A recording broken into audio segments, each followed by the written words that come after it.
the FNL Network talk show.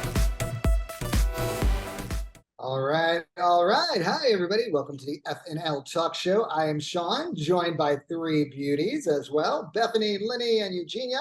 How's everybody doing? Amazing. Oh my God. Sean, just looking at your backdrop, I already feel the vibes, Nice. I'm getting ready. I'm going to have 2 weeks worth of work in Miami. So I'm preparing mentally for some beach, some sun, although I heard a tropical storm's coming. So we'll see what happens. Gina, I love your outfit. It's like a little schoolgirl. It's so cute. I'm into like Alice in Wonderland. I don't know what it is, but it's like one of my favorite books. And I think it is made for adults. I feel like, and my question is part of that, but it's end of summer and I try to enjoy it as much as I can. And I feel what better way to enjoy it than to bring all these magical things into your life. Life is too crazy. There's so much happening with the governments and everything else with the strikes. And I'm like, just going to go in nature for 2 weeks and, abandon my kids and self-care. Nice. I love it. Now, Bethany, because, everybody's into the whole TikTok and trends, like there was like the Tide Pod challenge or what have you. But, we're all coming up kind of with like a question or a topic to talk this evening. And I kind of thought yours was pretty cool. So feel free to share. Yeah, so actually Diana came up with this one. She just unfortunately couldn't make it today, but this one's about the egg challenge where parents are cracking eggs on their kids' foreheads. There's some joy surrounding it because it's funny. It's funny to see these reactions, but then you've also got the flip side where it's like, is this traumatizing for kids? Is this really a good idea? Should we be doing this? So I'm just curious to see what everyone's thoughts on it are, and also just what does everyone think of social media challenges in general? Because like you brought up, Sean, there was like the Tide Pod challenge a few years ago. There's like all sorts of like challenges out there that can sometimes be dangerous, not necessarily great ideas. So, it's interesting. So what is everyone's thoughts here? Well, I know Lenny and Eugenia, you have kids. So what do you think? Either one. Who wants to go first? Lenny, go her first. Oh, I was so curious about what Eugenia was going to say before. Okay. I am probably the parent that is pretty adventurous. I have taken multiple pictures of my children doing what somebody else would consider pretty dangerous things. I really like the idea that kids get to do what kids want to do. So that being said, the egg challenge where like the little ones are shocked, the ones where they cry, I'm like, I think they're just too little to understand what a joke is. I'm like, if you did it when they were a little bit older, they'd probably crack the egg on your head too, right? They'd want to get you back for it. So I think it might be appropriate to be more age specific on these pranks for these kids, but I don't think it's a big deal. One of the articles I read was a pediatrician saying, be careful about transferring salmonella to your kids for the eggs. And I'm like, really? Are they going to lick their forehead and then lick their hand and then they're going to get sick? Like, I feel like sometimes we just pretend like things are way more dangerous than they actually are. Makes sense. What do you think, Eugenia? Okay, I'm just shocked, you guys. I never cracked any eggs on anybody, even adults.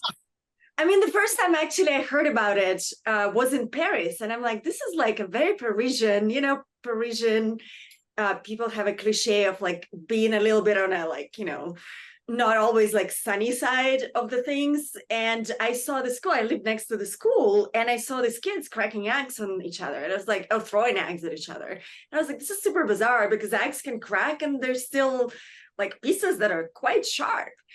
And, I don't know, I don't have a good feeling about this. Emotional abuse, man, emotional abuse is really bad. Like there are ways that you can have fun as a kid, but like cracking eggs on your kid is like a little bit intense. Like, are they adult? Like their brain is not grown enough to understand and separate what is good and what is bad. And I don't think it's funny. Like there's this thing in America, which I heard, I think it's in Europe too, where you like there's like a challenge, a pie challenge, or tell me how it's called, but you basically like release, there's this toy that you buy and you put a pie inside this machine and you press the button and it throws a cake inside your kid's face. And apparently everybody laughs. And I was like, what the hell?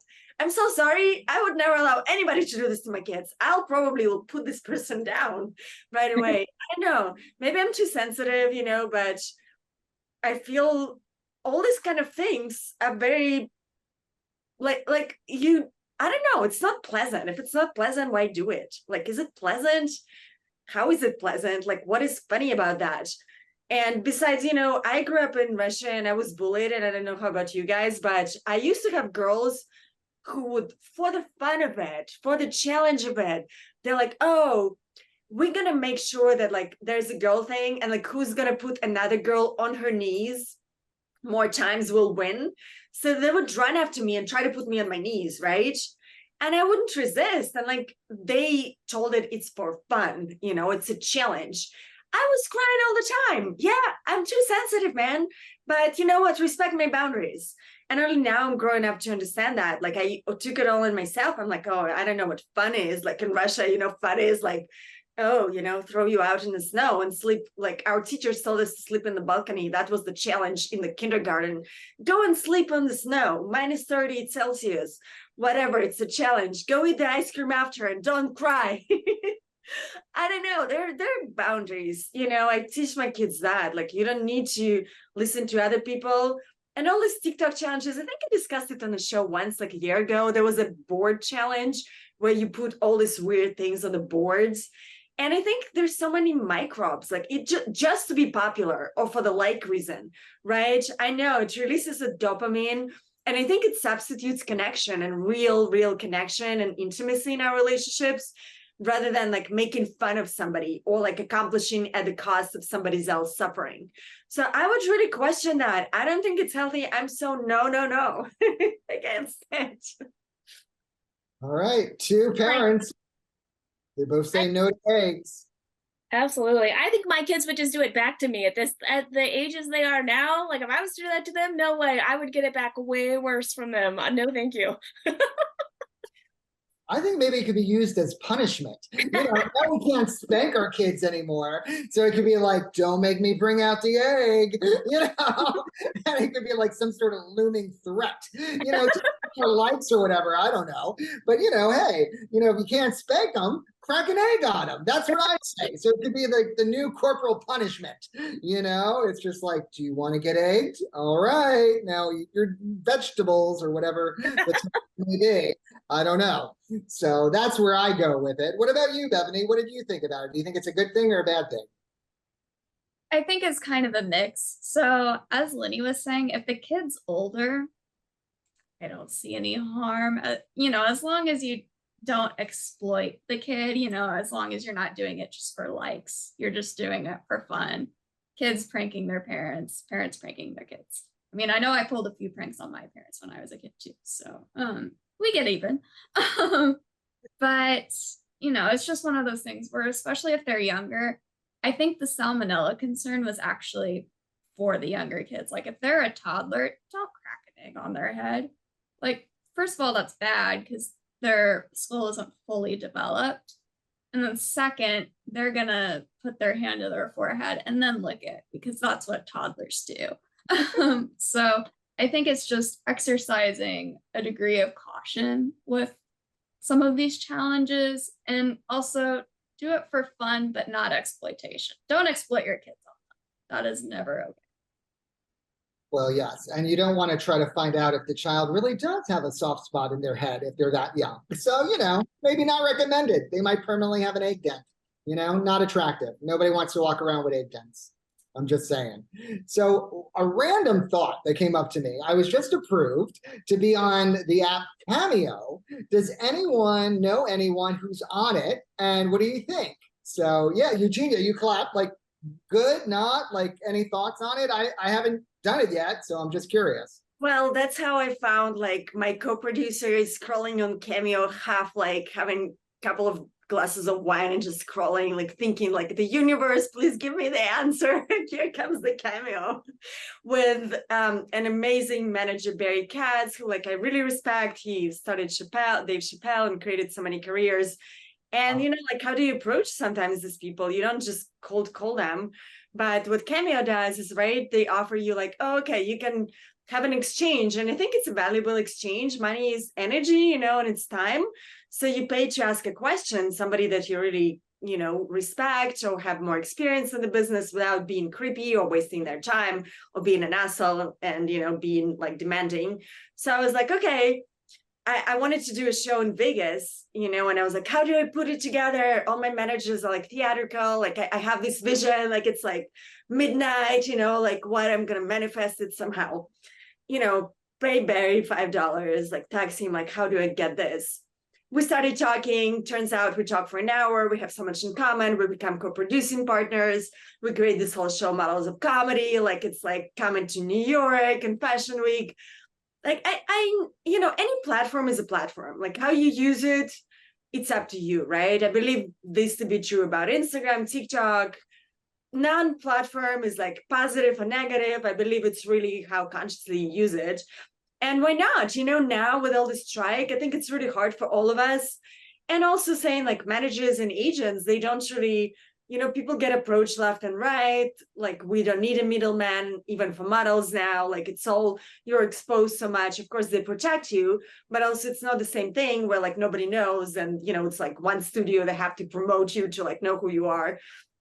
It's a different world. So I think it's a way for artists to be seen or for like managers and actors to give their expertise, which is super valuable if you have any kind of experience. It's a respectful way for people to exchange their knowledge and energy. I have nothing against it. I think it's really cool. It's not only fans, like it's a very different model. I mean, even though it is made like OnlyFans, but it is, not about taking your clothes off. So I like it. Love it. Thank you. Because I did not think of it as a platform to connect with other people who, might be great for career connection. So you opened up my eyes. I really didn't even, view it that way. I've always seen like birthday messages and greetings and things of that nature. So thank you for your feedback. I love it. Do you, Lenny or Bethany, do you have any thoughts on the app? Because, it's kind of new to me, to be honest. I saw it on Instagram and I thought it was a fake AI thing, but clearly it's not. And my cynicism blocked me from experiencing something that's pretty cool. Hey, never too late. You can download it. Right? Yeah. I don't think I've heard of it. I don't know. I'll have to look into it. I'm curious, but I don't think I've heard of that actually. All right, nice. Okay, so now I'm going to throw out my question and then we'll hit up all the ladies. We got Bethany's question. My actual question wasn't really about Cameo. It was from an event I worked and there were a lot of parents and a lot of children. And it made me kind of wonder, it seems stereotypically in the United States, people with more money have less children for a myriad, I'm sure, of reasons. But what I don't understand, why does the government give tax breaks for each additional child or more benefits, for food or what have you, if you're on public assistance, if you have more children, instead of encouraging the opposite? Because I think, look, if you want to have 10 children and you can educate them, clothe them, feed them, by all means, have as many children as you want. But I think as a society, to encourage it doesn't seem to make sense. So I was almost wondering in my own mind, is it a way to maybe keep people from being socially mobile from the government? Because it would make more sense to me, like after 2 children, each child, you get less of a tax break. Of course, if we were to institute that today, if a child is already born, you don't punish the child, you continue giving aid to whoever happens to need it. But I think we could definitely retweak or rework our system where basically, people who have the children are the ones who can educate, clothe, feed them, etc. It just makes more sense to me personally. And I'd like to know, what are your thoughts? Do you think we should retweak how our reward system as far as taxation and certain government benefits work, or should everything stay the same? What do you think, Lenny? You're going to me? I'm going to you. I'm going to you. Well, you need to react. I know you said don't go to you first, but You did. You couldn't didn't help respect it. my boundaries, Sean. Your face it was like dying to say something, so I just had to go to her. I was like, "What does she think?" Oh, I'm like, it's such a loaded question, but you did change it ever so slightly. So, oh goodness gracious. Okay, if we look at people who are having children and their tax breaks, we're also looking at if you are single with no children, there are expenses you would not be paying for when you don't have children versus the expenses that you would be paying for when you do have children. If we look at countries like China, we have Spain and Italy that are reversed, meaning they have a larger population of older citizens versus a younger population. And so because they have this inverted triangle going on, there is this sense that the younger generation will not be able to support the older generation, versus if you look at other countries that have a pretty similar birth line and death rate, then the younger generation is able to support the older generation. And here in America, it's already starting to happen. The baby boomers are retiring, and then the rest of us are kind of supporting these baby boomers who have Social Security, and we won't. So I can see why there would be an incentive to have more children, so that then the birth rate and death rate can stay the same. We're able to support all generations as they're living and then passing away.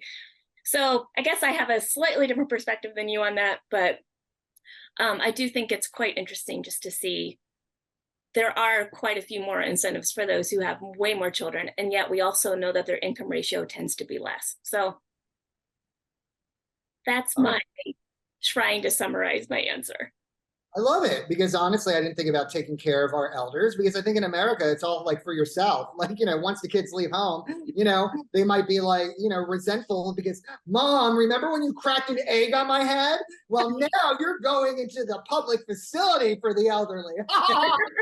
They'll teach you. I saved that TikTok for 50 years.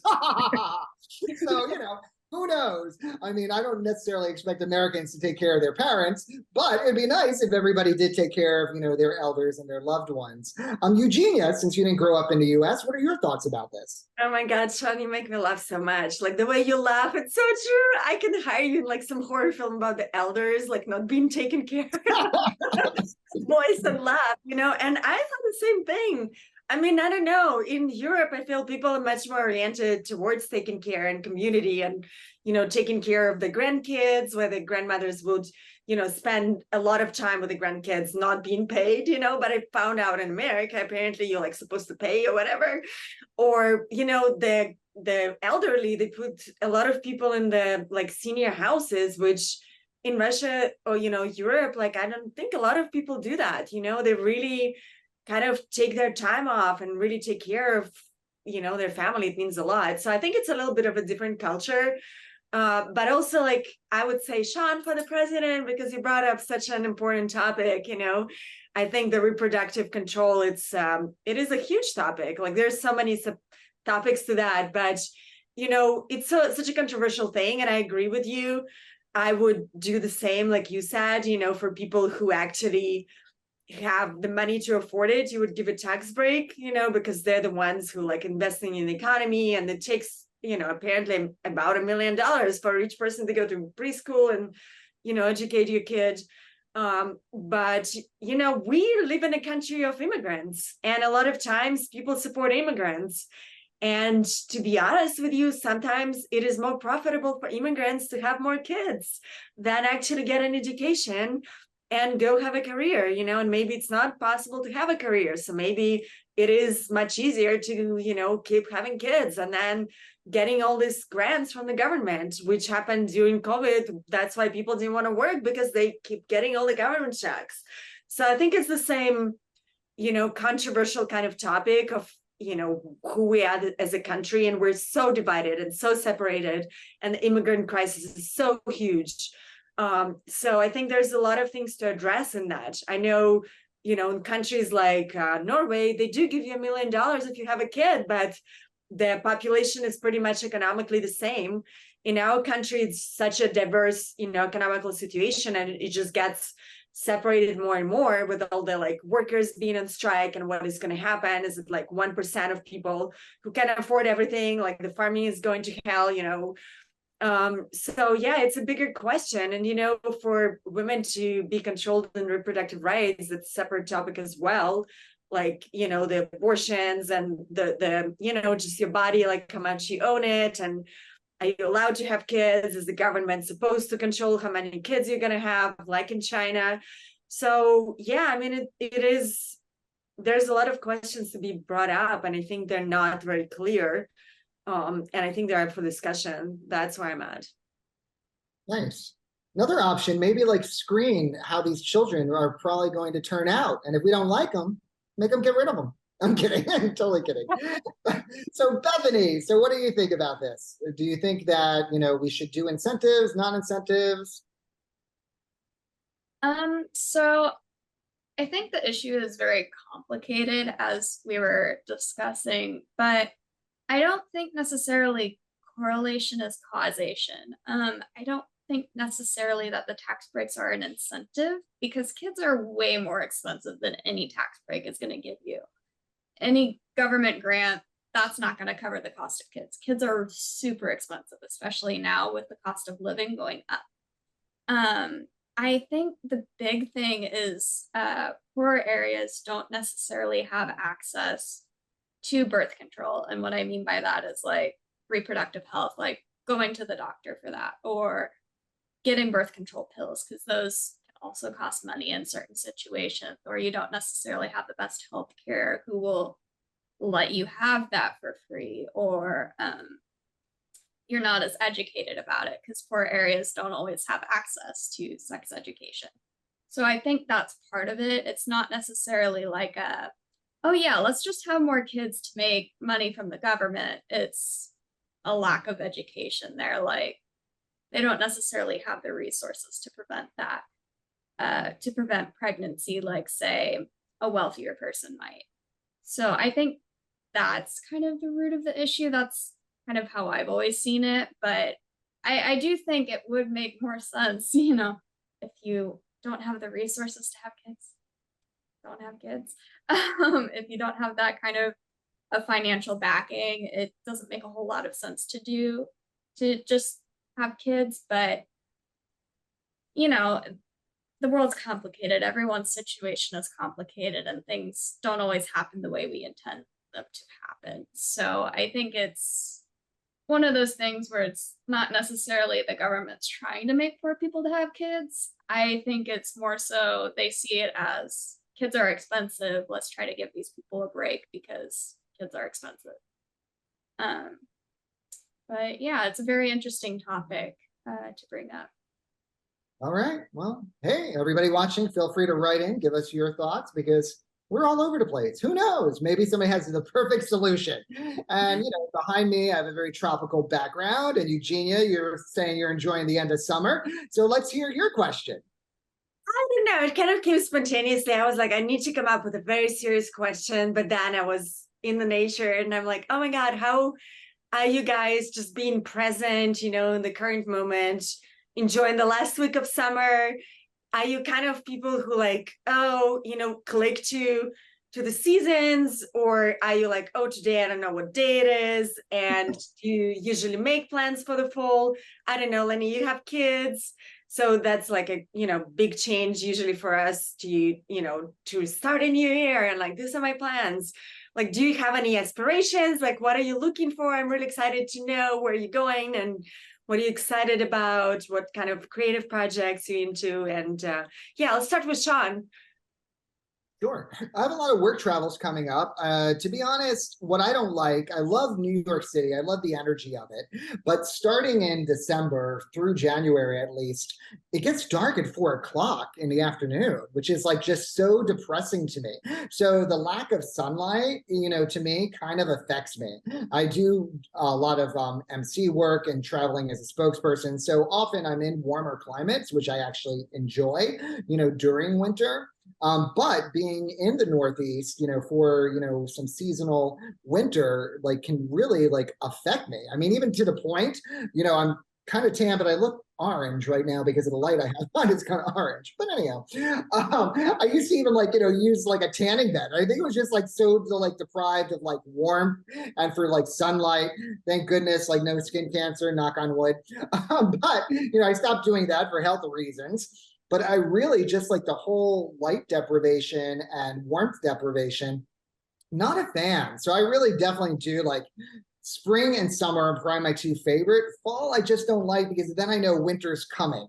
So to me, it's like a preview of a horror movie. It's just like, it's just going to keep getting worse, So that's why I don't like it. I don't care. And I don't like pumpkin. Pumpkin lattes, why? I mean, what has a pumpkin done for me? I mean, is it really that tasty? I mean, pumpkin pie, it's boring. Give me chocolate. I don't know. I mean, I'm not anti-pumpkin, but it's never excited me. So I don't need the fall. I would be fine with summer and spring, but I don't live in LA. So here I am. And there we go. I don't know. I went in a little circle, but any other thoughts about the seasons and where we are and what you're looking forward to? Sean, your pumpkins never turned into a carriage for you? Not yet, gosh darn it. Come on, baby Jesus. Work that pumpkin magic. I'm waiting. We'll get you some glass slippers, and then maybe you'll enjoy fall and pumpkins way more. Okay, I'll try them on. Why not? Maybe I'll wind up on RuPaul's Drag Race. Anything can happen. So what are your thoughts, Lenny? I love summer. I absolutely enjoy it. It's typically my slow time of year. It's when I am off work. I've been in education for a gajillion years. So it's when I'm off. I'm home with my kids the majority of the time. We try to make as many memories as we can during the summer.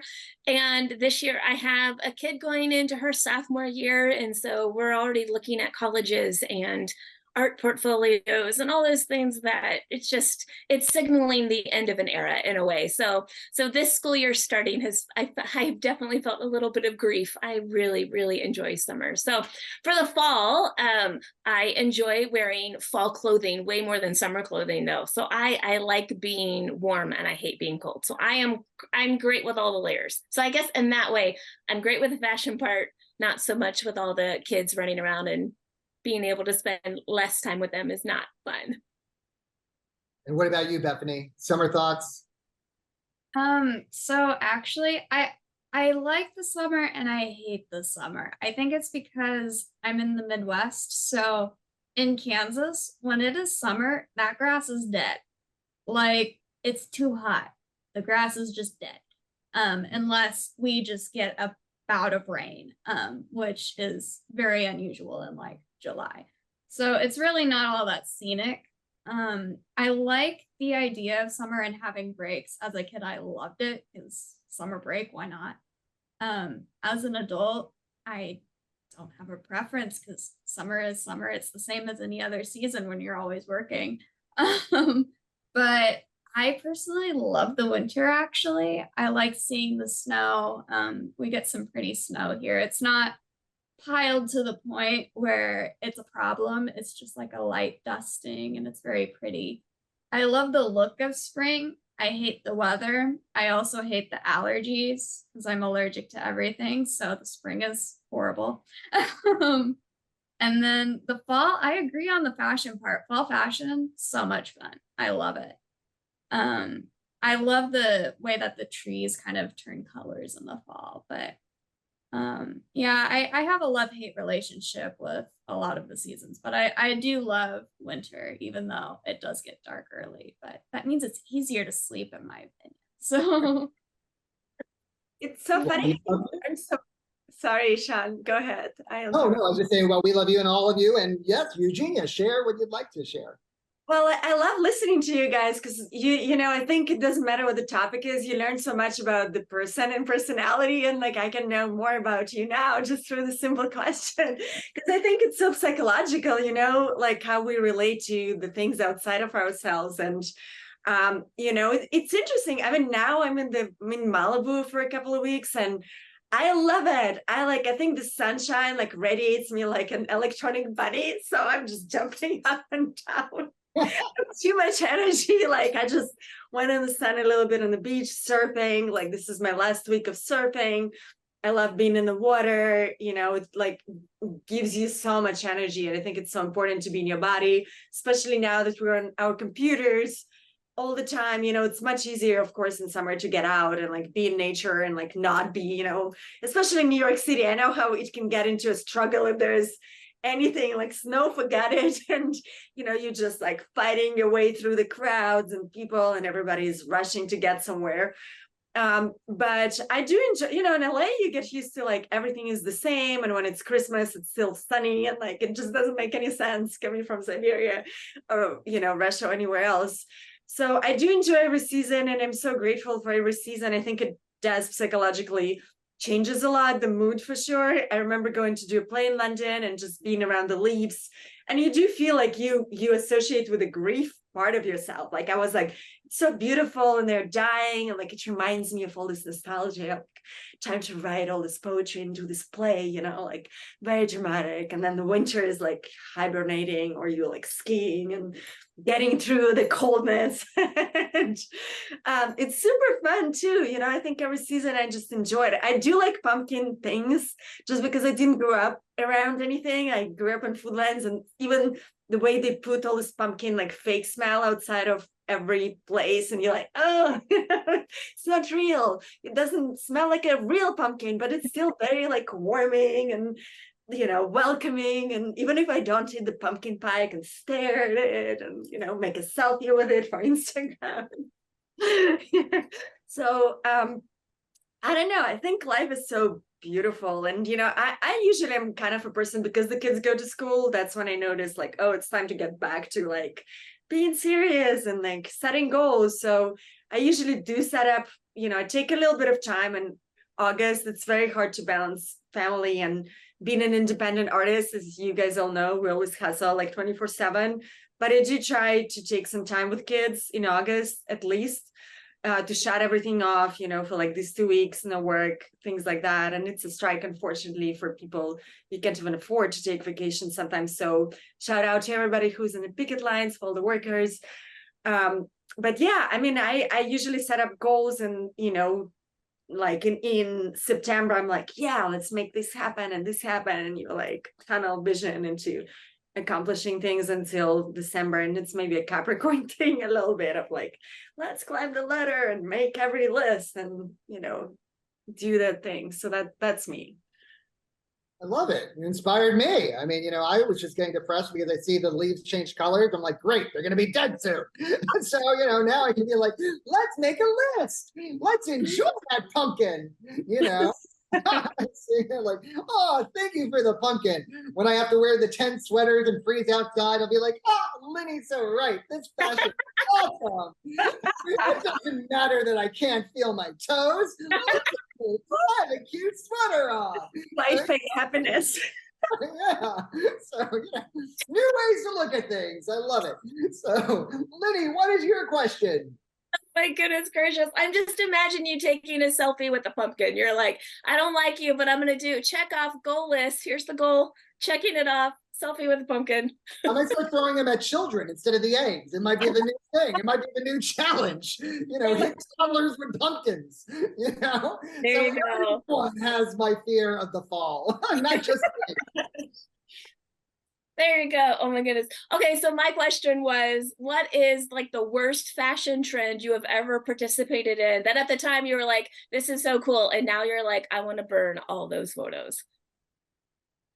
Who would like to go first? Bum, bum, bum. Maybe I will. I remember back in the day, there was like the Caesar haircut, like that George Michael rocked. But like, look at how long my head is. So I look like a human Pez dispenser. So when I had the haircut, it was just so not flattering. So I tried it for, I think, just all of like 1 month or 2 weeks or however long it took for it to grow out, because they had to cut it short, almost like, like the little bowl cut, that you often get as like a child. So it was something that was trending that definitely did not work for my personal aesthetic. So Eugenia, you always look good. Was there any fashion that you tried that you loved, but now you didn't like? Oh man, I don't know. Well, there was one trend that I feel really embarrassed about, and it was last year. And I don't know if you remember, guys, it was all about like complete sheer gowns, and like you have underwear through, right? You remember that. So and I think it started with like Kardashians and like Bella Hadid, and like they're just I think it's like trying so hard for social media. Like there's no absolutely like mystery. You just see through all the anatomical details, right? And I'm not usually like that. I mean, I'm a mom, and like I don't know. I believe like there's a mystery, and I'm very European. Like I think, you know, you don't just expose like every part of your body, like to, you know, leave to no imagination. But I remember going to this Italian film festival with my daughter, and my stylist is like, oh my God, I got this like pink dress. I didn't have time to try it on. I'm like, just send it to me. I'm going to change it. I change it out. And it's like completely sheer at the bottom, right? So I walk in with my daughter, and I thank God I got a clutch. And I'm like, oh my God, like what the hell I'm going to do here? And the pictures look like I'm about to go to the bathroom, you know, and I'm like, get me out of here. And they like try to look, but also like, you know, it reads on your mind when you feel like really intimidated. It was like a Cinderella dress, but also how can I like put all kind of layers around myself, my poor daughter. I mean, I can't look at those pictures. Honestly, I'm sure somebody can pull it off. I don't know how about you guys, but for me, and I know, I remember somebody started this trend of like doing stand-up comedy in underwear, and they asked me to do that. And I was like, I don't know, this is like a little bit too like, you know, I'm not quite sure about this trend, how I feel about it. So obviously I decided to dress like nuns and school people in protest of like totally sheer. But who knows? I mean, it didn't work for me. It doesn't mean that it didn't work for everybody. I think people look amazing, looking at all the social media, and they have courage. So I'm open to like anybody else opinions on anything. Why not? Bethany, what about you? Yeah, so mine's gonna be a little out there. So when I was way back when I was in school, at one point, mustaches, cartoon mustaches were all the rage. So they were on everything, like t-shirts, bags, everywhere. So I had this mustache necklace.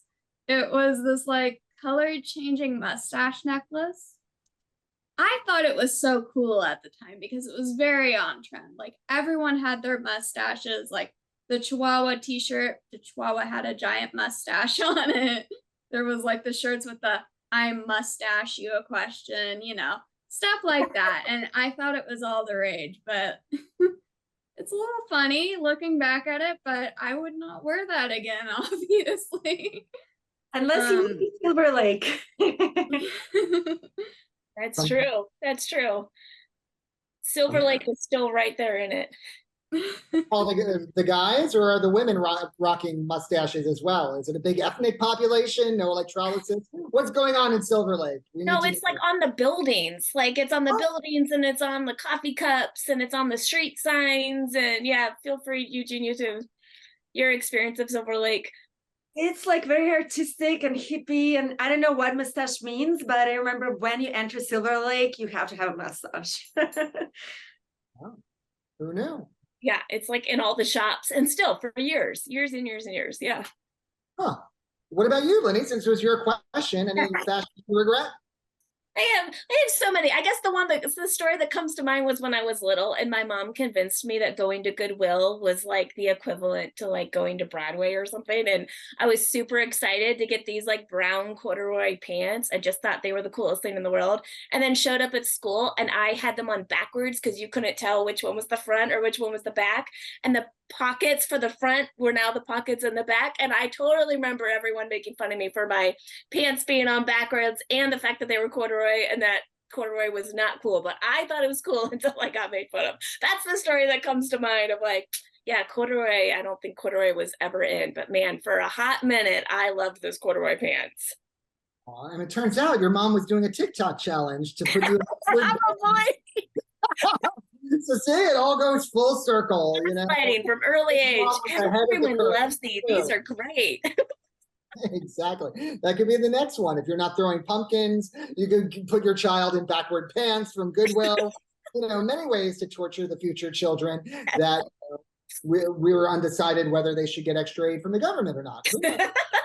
So it all goes full circle.